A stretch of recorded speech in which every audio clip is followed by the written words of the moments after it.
Welcome and thank you for joining me and the Lemont Artists Guild Zoom webinar in conjunction with the Homer Township Public Library. My name is Betty Burian Kirk, and before I go into the program tonight, I just want to briefly tell you a little about the Lemont Artists Guild. We are a 501c3 non-profit organization. Our mission is to enhance life in Lemont and surrounding community by providing fine art, education, instruction, programming, and appreciation through a supportive environment that nurtures creativity and individuality. In the past several years, we have been having our programs at the Homer Township Public Library. However, since we cannot meet in person right now because of the COVID-19 pandemic, we are coordinating our program online with the library instead. Thank you so much for your patience as we maneuver through new ways to do things tonight in our first online Zoom meeting webinar. So I hope you will bear with me as I navigate this meeting in the Zoom platform. We will be having our online programs on the second Wednesday of the month this fall of 2020. We are working on setting up our October topic, so we should know more about that soon. And we'll have that posted when it's confirmed. Our website is www.lemontartistsguild.org. If you want to learn more about us or join our group as a member, you can also visit our Facebook page. Just look up Lemont Artists Guild. Okay, our program for tonight is So You Think You Know Color Theory. If you have not downloaded the handout for it, you can view it on the Homer Library's calendar page when you register, or it is also on the Lemont Artists Guild website. Along with my presentation, the handout provides notes on the lecture and lists sites that I feel would be useful to you on using color. Now okay, not working. Oh, you have disabled me, dear. Okay, we are going to get you enabled here. All participants. There we go. Does that help you? Yes. Okay.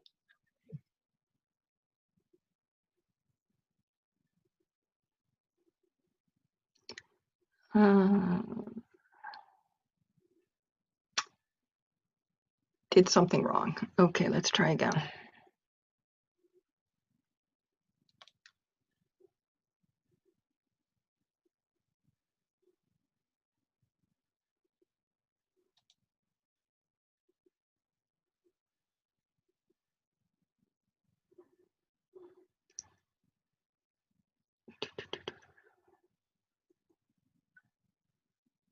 Okay, are you seeing the slideshow? Yep, So You Think You Know Color Theory. Okay, good, thank you. Sure. Oh, shoot, did I just knock me out? Yeah, you accidentally hit stop sharing, but that's okay, we'll try again.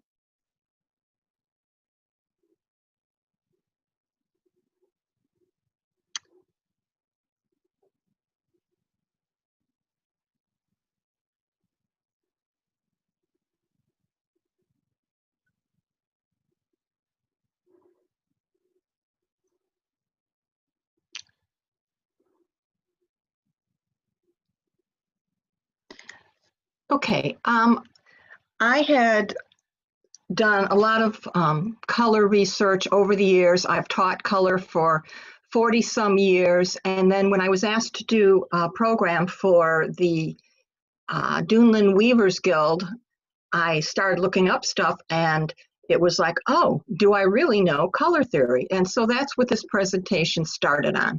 This is an embroidery thread installation, and they're by Gabriel Daw. So there are three types of color. The first is light. It's an additive color model, and it's from the colors of red, blue, and green, which when combined together produce white, the additive. The second type is pigment, dyes, and inks. It's considered the subtractive, and it's cyan, magenta, and yellow. And when they're all combined, you end up with black, which is signified by the K. The third type is optical. In this painting, it would be called pointillism.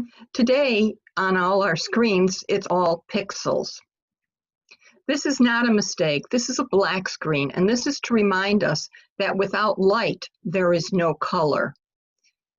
The human eye only sees a small area through light. We don't see ultraviolet. We do not see infrared. Now, photographers have a lot to deal with in lighting. They need to know if it's outdoor light, condensed light, fluorescent light, but even painters have to deal with lighting. Monet's cathedrals are a great example. Whatever color stone this cathedral was made out of, it is the same no matter when you look at it, but because of the lighting, morning, noon, evening, or spring or fall, the lighting can be different. This is our 6-color color wheel that we learned in grade school, with the primary colors of red, blue, and yellow, and the secondary colors of orange, purple, and green. When we got older, we got to the color wheel with tertiary colors. And tertiary colors are made by mixing a primary yellow and a secondary orange to give us yellow-orange. So we add 6 more colors. I had been working with the color for a long time and was very unhappy that sometimes I would mix 2 colors together and didn't get what I wanted.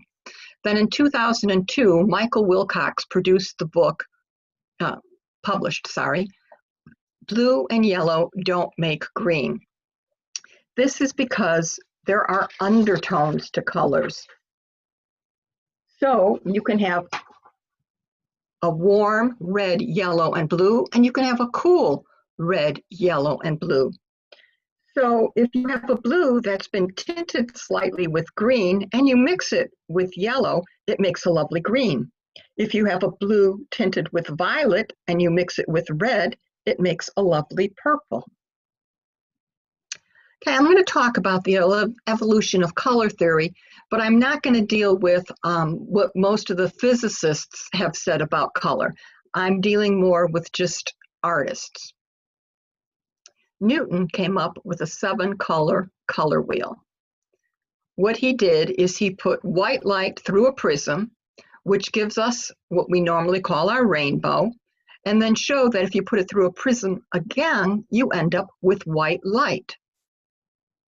So in 1704, this is the color wheel that Sir Isaac Newton came up with. Bouet's 7-color and 12-color color wheel were issued in 1708.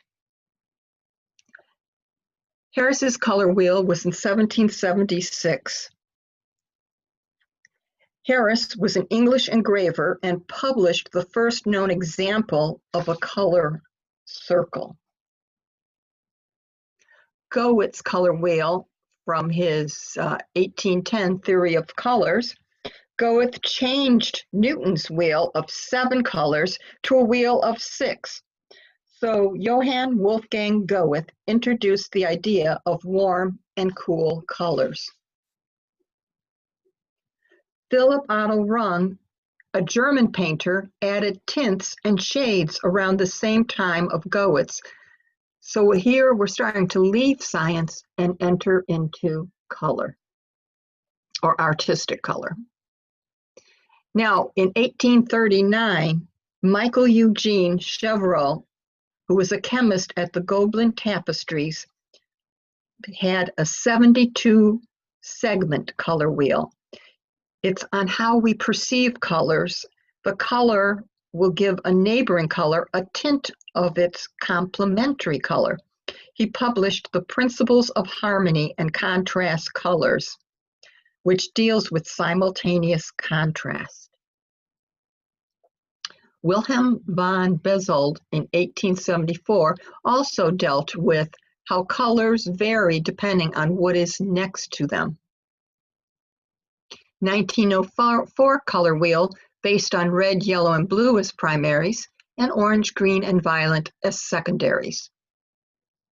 Now in 1908, the color wheel with red, green, and violet plus colors, and magenta, yellow, cyan minus colors.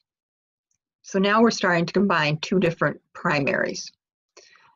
In 1904, Munsell worked with hue, value, and chroma.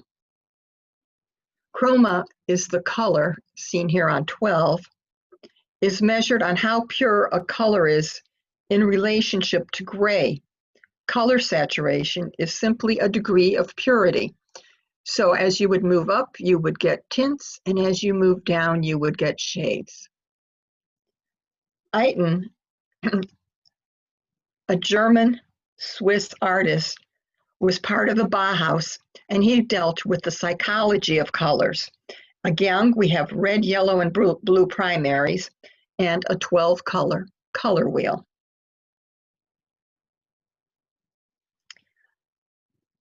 Rod's color wheel dealt with the similar issues. Then, in 1991, we came up with the real color wheel. Don A. Jusko used light, pigments, and crystals to create this wheel of 36 colors. He's an oil painter, and he stated, "The original color wheel painting was painted by me for artists like me painting on location. I found the colors in nature used perfect complements." So how to use the color wheel? These are transparent primaries to paint with. Transparent yellow, transparent magenta, and transparent cyan. These colors mixed with will make red, blue, and green. Adding white will make them tints and opaque. This color wheel shows where the colors are positioned and how they get darker to match. 2008, Ives came out with a color wheel, which is pretty much the same as the real color wheel. It's subtractive, and the Ives color wheel uses magenta, yellow, cyan, or turquoise as its three primary colors. This system is the basis for dyeing textiles and the CMYK system used in printing. Now, all the names are on there, but I know it's hard to read them, so I'm going to go through them quickly.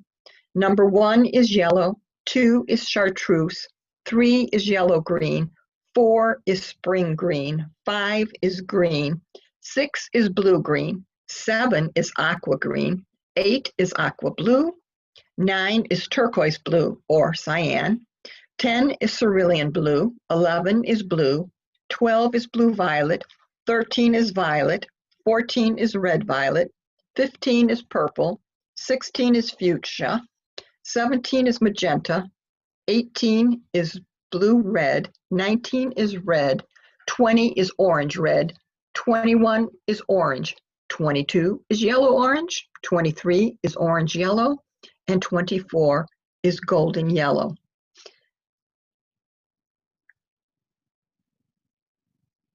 The process color wheel is the same thing basically as Ives color wheel, but it was published in Color Play, a book, and I recommend you search out this book and go through it.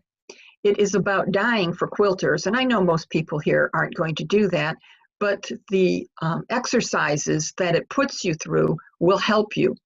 Also, in conjunction with Color Play is the Color 2 tool, which deals with all the various different colors. And if you think 36 or 76 colors are a lot of colors to deal with, 16,777,216 colors can be found on the web. Back to our basics. The painter's color triangle consists of colors we would often use in an art class. Those colors we learned about as children. The primary hues are red, blue, and yellow. The printer's color triangle is the set of colors used in the printing process. The primaries are magenta, cyan, and yellow. So here we have again the additive color wheel that's red, green, and blue, which when they all overlap in the center produces white. The subtractive color wheel, which is cyan, yellow, and magenta, which when they overlap produces black. Primary, secondary, and tertiary colors. The RYB, or subtractive color wheel, the primary colors are red, yellow, and blue. The three secondary colors, green, orange, and purple, are created by mixing two primary colors. Another 6 tertiary colors are created by mixing primary and secondary colors. Warm and cool colors. Warm colors are vivid and energetic and tend to advance in space. Cool colors give an impression of calm and create a soothing impression. We also have white, black, gray, and brown that are considered to be neutral, and then we can deal with undertones, which can change everything. Complementary are the colors opposite each other on the color wheel, and are considered to be like red and green. Complementary colors can be fun to work with. They're dynamic and they can actually vibrate, and we used it in op art. If the colors are equal in value or you use equal amounts of them. If you want to decrease that vibration, change the proportion, one dominant, one submissive, or decrease the intensity of one of the colors, or both, and separate them with a neutral color. Analogous colors are a color scheme that you use that are next to each other on the color wheel. They usually match well and create serene and comfortable designs. I use it a lot in weaving. Orange, yellow-orange, and yellow are examples of analogous colors. They are blended nicely in Sunflowers, a painting by Vincent van Gogh. Now, analogous colors, you can pick the direction you want to go. If I pick yellow and want to pick its analogous ones, I can go towards red, or I can go the opposite way towards green, or I can have it in the middle and have green and red. Here are examples of analogous color weavings. Here's analogous with gray added. Monochromatic colors are all the colors, tints, tones, and shades of a single hue. Here are monochromatic weavings, and here is something that many artists keep. It's a value color wheel. The hue is the pure color. The tint is when you add white. The tone is when you add gray, and the shade is when you add black. Now, the reason to know tints in that is because you don't want a color, a painting of all one value. You don't want it all mid-grays. You want some darks and some lights, and you can buy the gray scale and put it up to your picture and try to figure out if you're hitting those different colors. I find more useful the Color Evaluator 2, which is a red and a green viewing filter set. They're transparent, and you hold up the colors, one of these in front of your painting, and you can see, it makes it like a black and white photograph, and you can see the darks and the lights. Hues with tints, shades, and tones. This is from the color tool. I realize it's a little blurry, but it gives you lots of details and numbers and needs of how to acquire it. Value numbers for a color. Yellow has been assigned 3, orange 4, red 6, violet 9, blue 8, and green 6. So if I pick yellow, which is a 3, and violet, which is a 9, it reduces down to a 1:3 ratio. Orange to blue is a 1:2 ratio, and red to green is a 1-to-1. That's why they make such good vibrating complements. On the theory of colors in 1810, Goethe gave colors numbers in the red, yellow, blue system, and his are different because it's on reflection. For him, yellow is a 9, orange is an 8, red is a 6, violet a 3, blue a 4, green a 6, based on light reflectance. Yellow to violet is 3-to-1, and yellow reflects light 3 times more than violet. These are all relative values. Here we have a red, yellow, blue color wheel and its values. So if we took a black and white picture, we'd see something like what's on the right. Here's the magenta, yellow, cyan color wheel and its values to the right. Here again, because I'm a fiber artist, are weavings. No, actually these are knit. And it shows to the right what color values it has. So in the first one, we're a lot in the midtones, and on the second one, we're a lot on the light colors. Other color schemes. A triadic color scheme uses colors that are evenly spaced around the color wheel. The split complementary color scheme is a variation of the complementary color scheme. In addition to the base color, in this case green, it uses the 2 colors adjacent to the complement, in this case red-orange and red-violet. Here's an example of a split complementary with black in weaving. Color schemes. The rectangle or tetradic color scheme uses 4 colors arranged into 2 complementary pairs, also known as the double split complementary.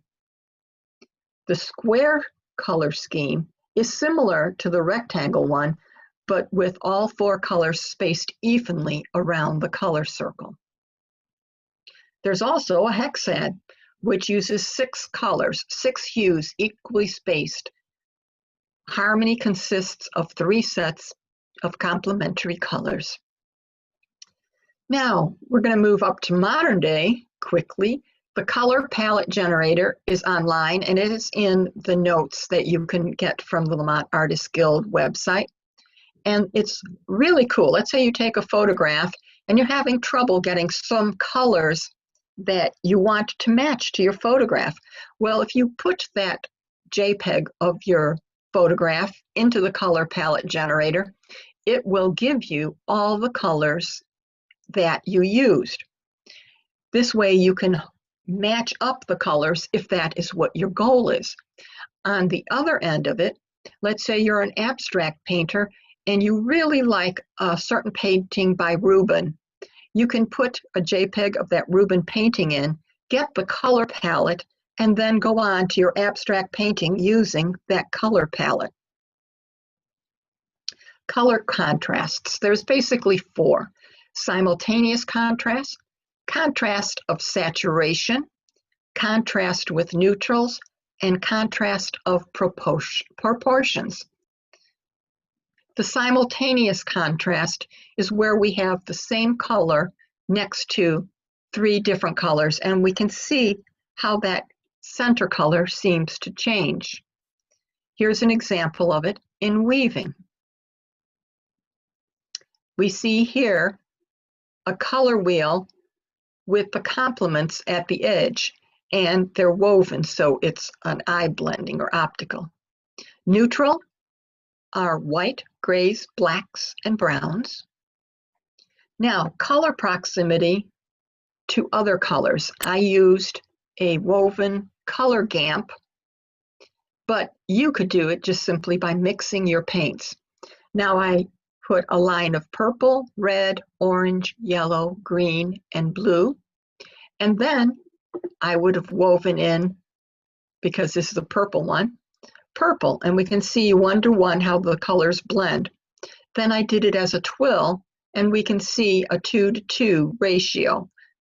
They don't blend as well.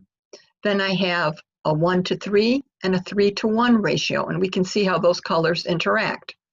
Now I did the same thing with regular weave or tabby weave and twills using a tint of purple and then over here a shade of purple to see how that works. You can do this also with neutrals. I have a white, a black, a light gray, a gray, dark gray, a light brown, and a brown. And I did the same thing with weaving purple as a plain weave, and we can see how they blend. Here a 2-2 twill, a 1-3 twill, and a 3-1 twill. Then using a tint of purple and a shade of purple. And all these things could be done easily in mixing paints. Values are lights and darks. This would be easier to do mixing paints, but I have it as a weaving. Here I have a very light blue color that I mixed with a tint of orange, a pure orange, and a shade of orange. Blue with a tint of orange, a pure orange, and a shade of orange. Then using dark blue with a tint of orange, orange, and a shade of orange. And here, with more lights and darks of the blues, you can see the lights and darks or gradations of color. Complementary, opposite of the opposite on the color wheel. And this used to be a really simple thing. We knew red and green were opposite each other. However, if you go with Ives' color wheel, it doesn't work that way. Green has the opposite of magenta, and red has the opposite of aqua. Yellow and purple is what we learned. Now we have purple with yellow-green and yellow with violet. Orange and blue is what we learned. Now it's orange and turquoise and blue with yellow-orange. Proximity of relative colors. I realize by now you're getting pretty oversaturated with information, so don't worry if I'm going a little fast because this information is in the notes. Colors are modified in appearance by their proximity to other colors. All colors seem lighter and more dramatic against black. All colors seem cooler and more subdued against white. We called it washed out. Dark colors look darker against light colors than against dark colors. Light colors look lighter against dark colors than against light colors. Colors are influenced in the hue by adjacent colors. Each coloring its neighbor with its own complement. If two complementary colors lie side by side, the contrast makes each seem more intense than it looks by itself.